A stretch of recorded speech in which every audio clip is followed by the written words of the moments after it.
Nekat mencuri motor milik majikan seorang buruh bangunan dari Sumatera Utara diringkus tim Satreskrim Polres Kabupaten Aceh Besar. Selain itu, polisi juga mengamankan 2 tersangka lain serta puluhan kendaraan hasil curian.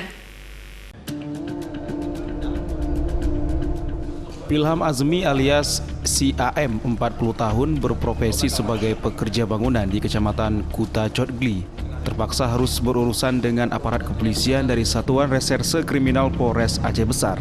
Pasalnya pelaku ditangkap petugas setelah mendapat laporan dari korban yang kendaraan metik miliknya hilang. Dan pelaku diringkus polisi di Kabupaten Biren.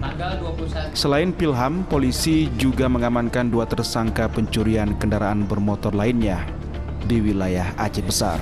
Masing-masing Khairul Gunawan 45 tahun serta Musawir 37 tahun.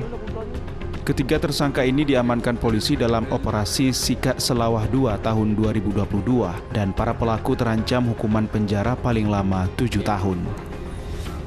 Ini Polres Aceh Besar, pengungkapan perkara dari Satreskrim Polres Aceh Besar ada 3 perkara dalam kasus curanmor. Dipersangkakan pasal 363 junto 362 KUH pidana dengan ancaman hukuman lama-lamanya maksimal 7 tahun penjara. Kini 10 kendaraan dari berbagai merek hasil kejahatan yang diamankan polisi berada di Polres Aceh Besar.